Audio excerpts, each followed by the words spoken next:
Consider this, a news and information program recorded on the campus of the University of Nebraska at Omaha. From the Fireside Lounge in the Milo Bale Student Center, here is your host, Carol Schrader. Hello and welcome back to the University of Nebraska at Omaha. My guest this week is one of many people, but a heavy hitter in tackling a major situation in Nebraska.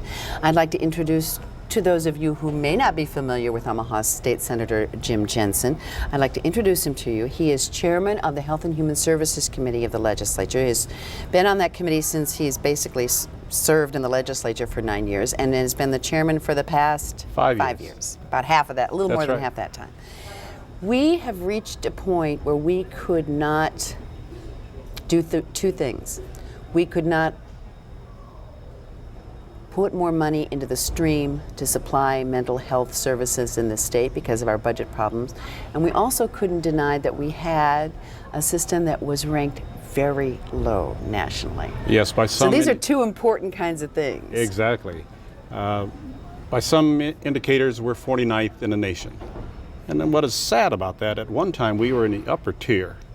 And so through the years, we've dropped down to a low that to me is unacceptable. And unacceptable to most Nebraskans. And it's unacceptable because of just like any kind of the main services that this state provides, it takes a human toll. It's not just unacceptable because it might be less than humane that we can be at our best.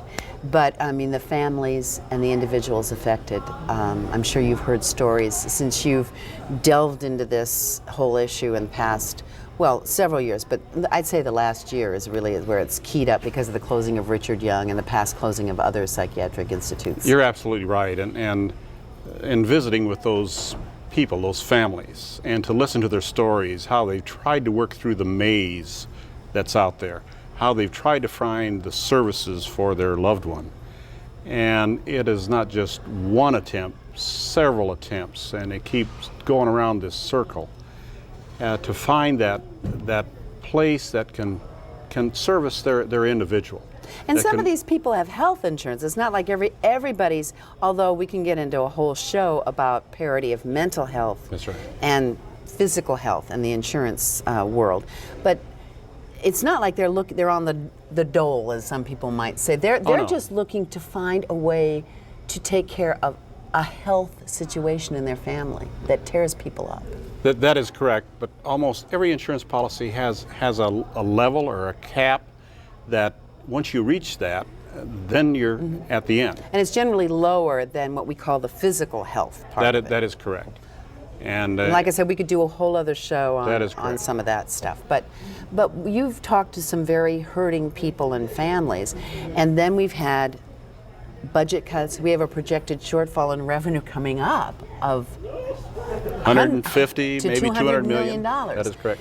So we've got, first we have an understanding, I think, or misunderstanding statewide that the reason you're doing this is to pay less, to do less services or do more with less, or to bring the federal dollars that are available into the funding stream so that we cannot spend as much.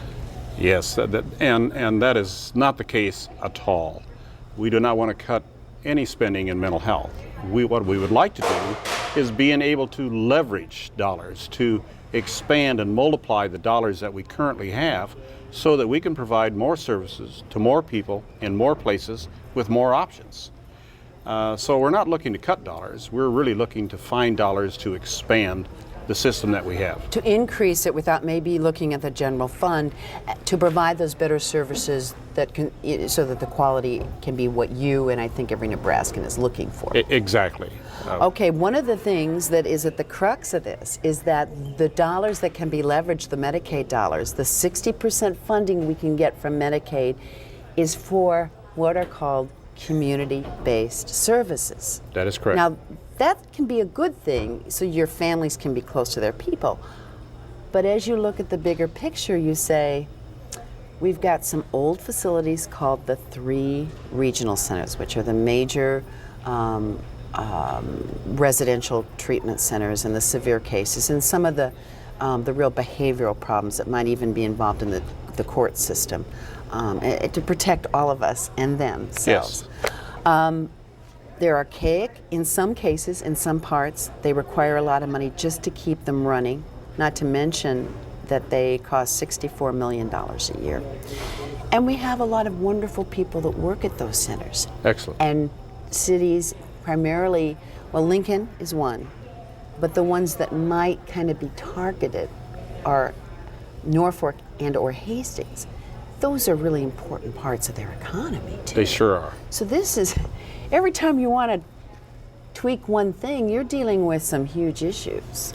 You're dealing with the individuals that are there, you're dealing with employees, you're dealing with the entire economy of those. $12 million is the impact every year in salaries at Norfolk alone. At Norfolk, I think you that is mentioned correct. at a hearing. 300 FTEs, full-time employees. And I should mention, for the past 2 weeks, you or your committee members and your council for your committee have gone through the state in all the towns affected by the regional centers and a couple more.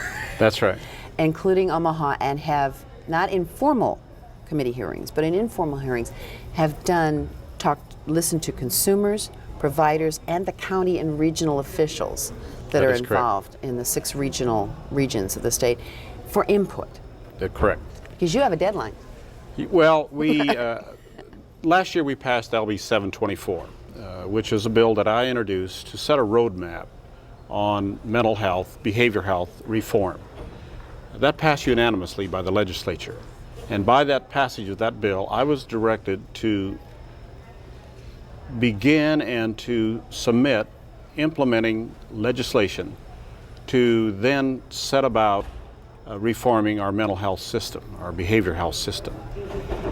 We have... That's a more appropriate Yes, term. Behavior health, because we're talking more than just mental health. Drug We're talking, addiction, gambling addiction, substance abuse. Exactly, It's- and then on top of that, we have dual diagnosis where you have a person who does have a mental illness, and then they start to satisfy that or try to fix their life. fix their problems with drugs, or alcohol. with alcohol, whatever it might be. In fact, you mentioned that in our prisons alone, in our correctional system, that something like, and correct me, 80% have a substance abuse problem, 20% have these out-and-out dual diagnoses of a traditional mental health issue and That is correct. this addiction or something. And that's part of our whole problem too.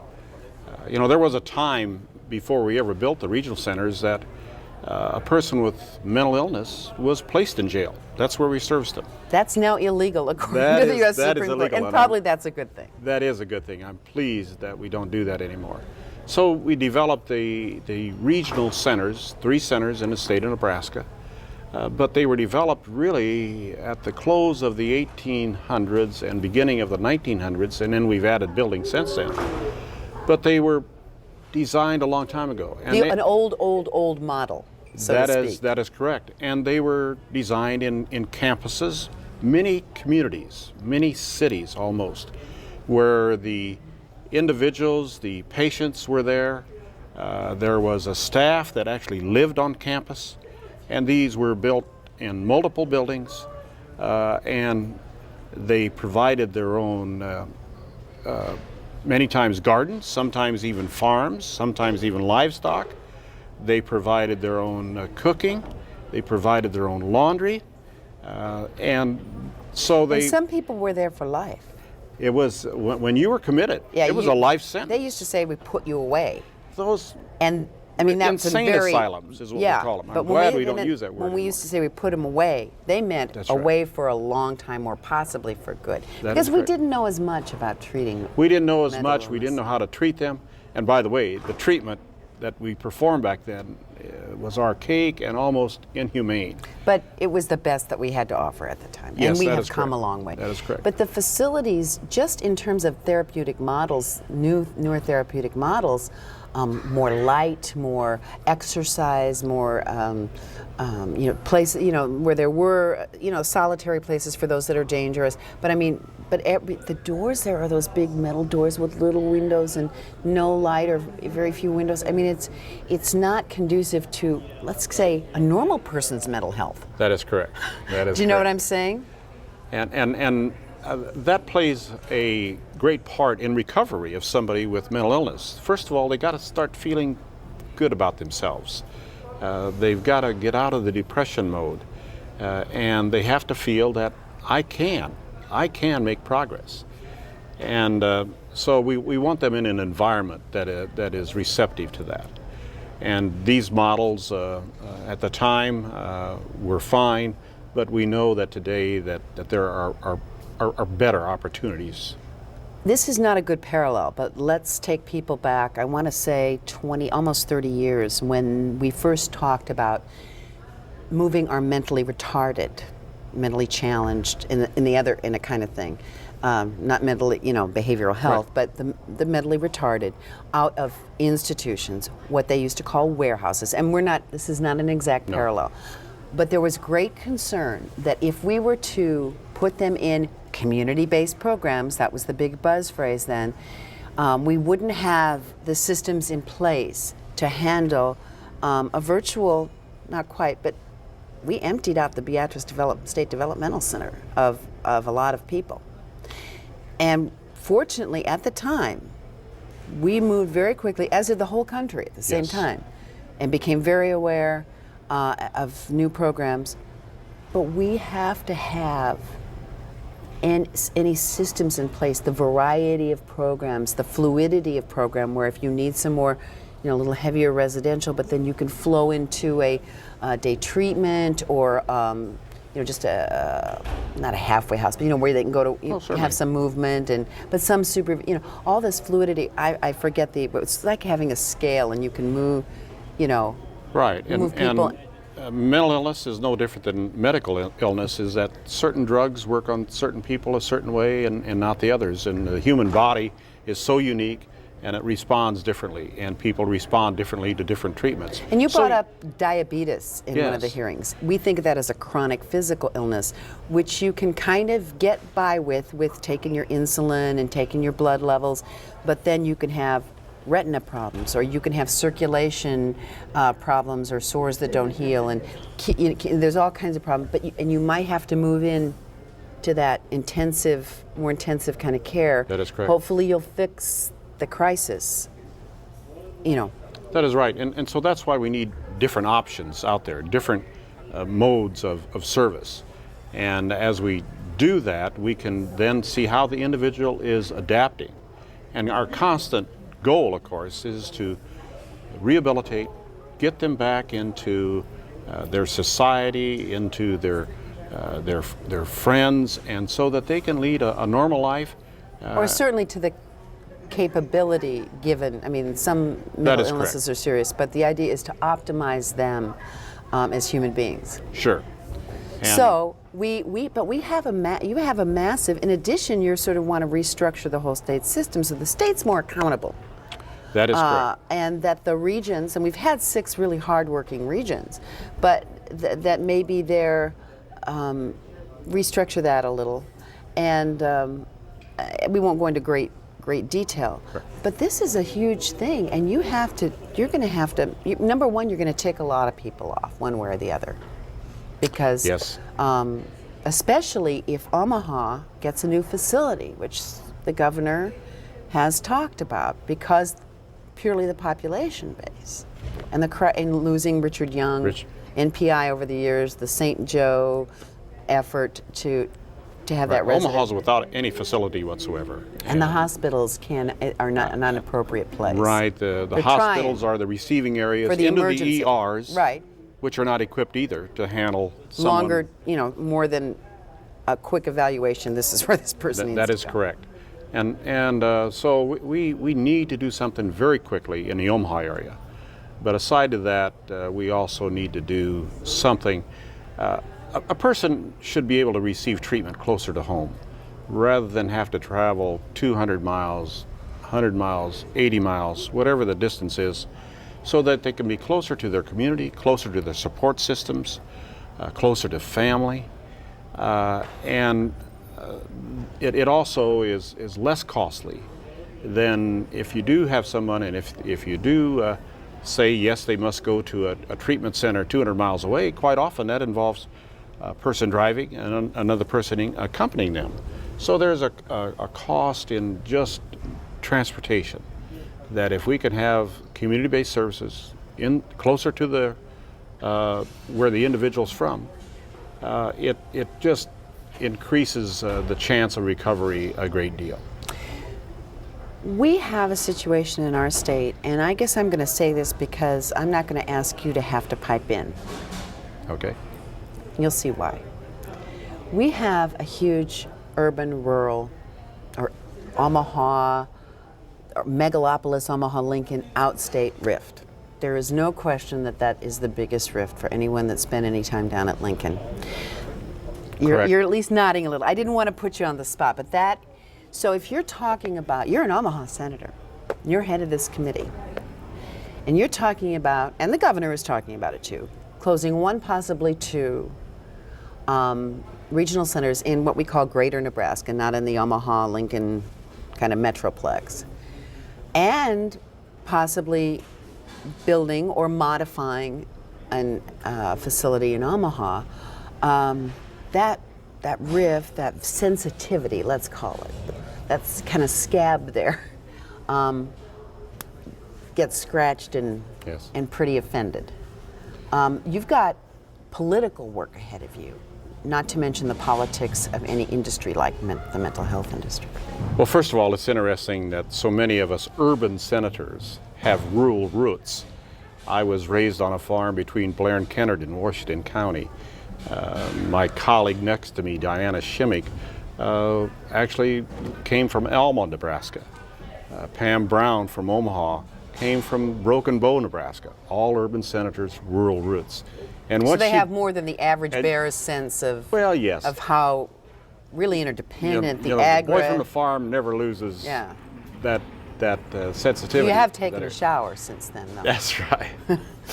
But a not lo- to make light of it, but it is a serious It thing. is. And it's I think a protectionistic instinct because our rural areas and the economies there have had such, volcanic shifts in the last 30 years. That is true, but there are other areas. We have a facility in Hastings. We have one in Norfolk. But we have many other communities that also could have community-based services. North Platte, for instance. Yes, it's just down the interstate from Hastings. Hastings is actually south of the interstate. But so we have cities like Norfolk, like Fremont, That could be growing opportunities and could for have their patients own and community-based jobs. center. That is correct. And so it's not a rural Omaha situation. It is developing community-based services throughout the state of Nebraska. Scotts Bluff, that's a long ways away. Now, that region out there have done a wonderful job in having that entire panhandle come together and decide. That's Region 1, is That's it Region 1. Region 6 is Omaha. And that particular region out there has done a wonderful job in bringing everyone together and deciding, what can I do best? What can this community do best? They have Region West, which is the hospital in Kearney that does the acute care. Then they have other parts that do youth treatment for substance abuse. Another one does the adult treatment. Another one is doing the residential care. And so they've done a good job, and not only has it had good results in that their people aren't traveling 200 miles away, 300 miles away, but it also has reduced their reliance on Hastings. For instance, the closest one. Yes, they're the closest one to them. And it's even reduced state expenditures to that particular region. That is a model that we would like to see actually moved across the state. One of the things in, for instance, the closing of Richard Young, the residential facility, where people were there they could be there from anywhere from 3 or 4 days, a crisis, an absolute crisis, to longer, was that the repayment under the managed care model, and I don't want to get too technical, did not really pay for the cost of, and they'd made cutbacks. Yes. Did not pay for the cost of doing a little more intensive job that place required, and of its patients needed them. That is correct. is the state going to take a look at fair, not big bucks, but fair reimbursement for services? Yes, and we need to do that. We took some of our tobacco settlement dollars, and by investing those and our fiscal office has done a very good job, in our investment office, and we're taking those dollars, we're investing those, use a little bit of the principal, and we are now able to get $50 million a year, all for health, some to public health, some to minority health, but we're putting $19.5 million into mental health. And that model has just worked very well. We've distributed those dollars to all the regions. They're doing some marvelous things with those dollars. And if we can, and we've been able to increase the reimbursement to those facilities, and that has helped. But we've got to shore that up and increase that reimbursement so that we have providers that don't lose money. And that are there. That are because there and there peaks for the and long run. valleys. Any hospital model will tell you there are peaks and valleys in terms of the beds or the placements being used. And behavioral health, mental health does have a seasonal time where it's a little more intensive. Summer is a little less Traditionally, intensive. and the holidays are heck. Holidays are difficult.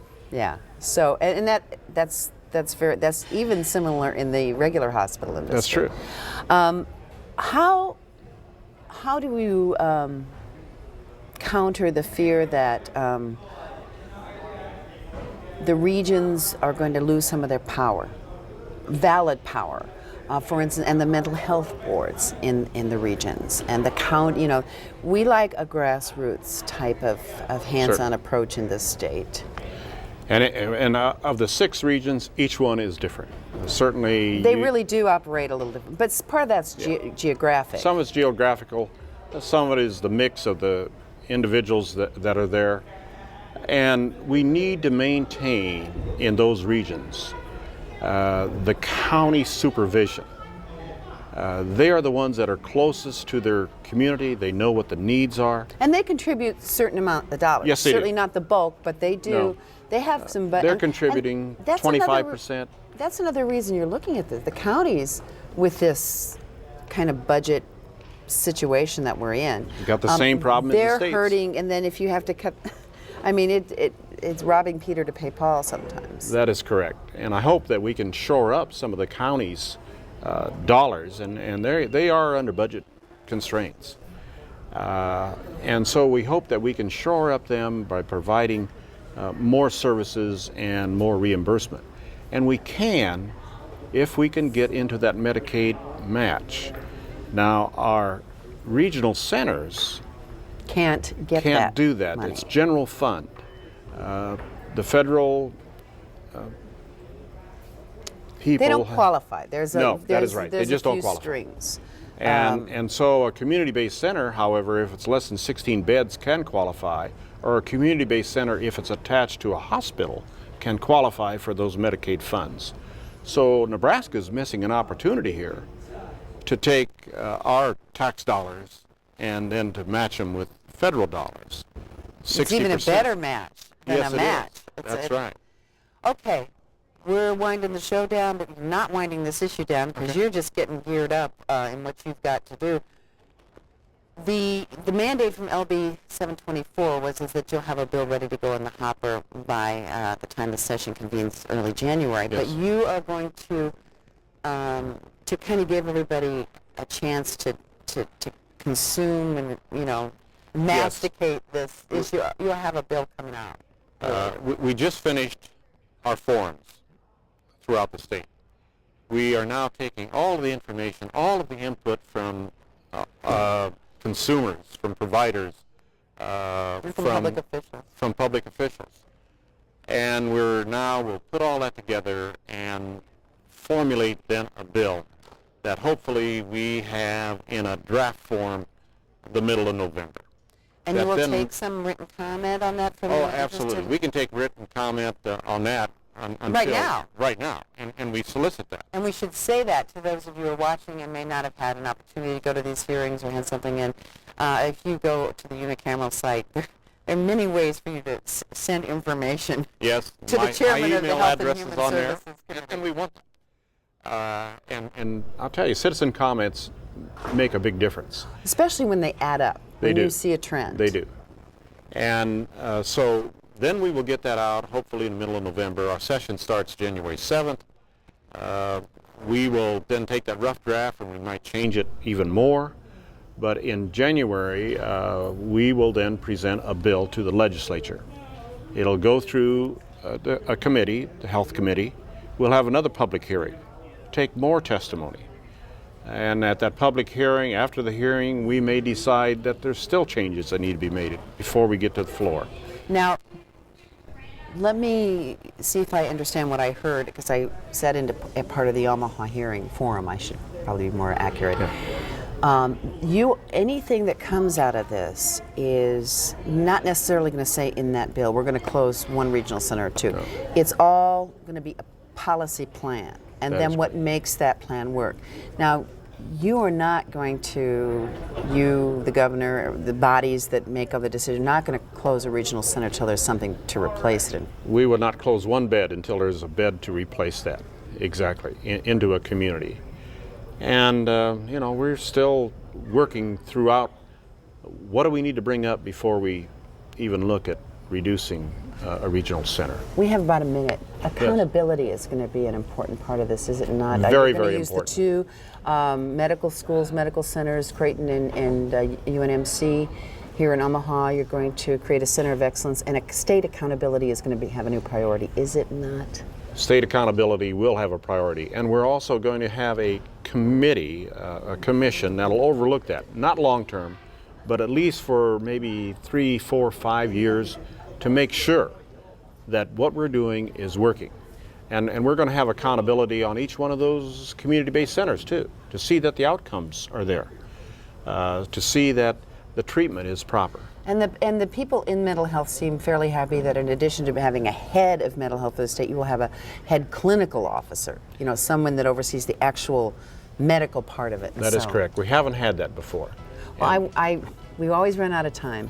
Yeah. He's on the internet, folks. Go to the unicameral. You can find him if you want to put input. And we want to thank you, Senator Jensen, for coming.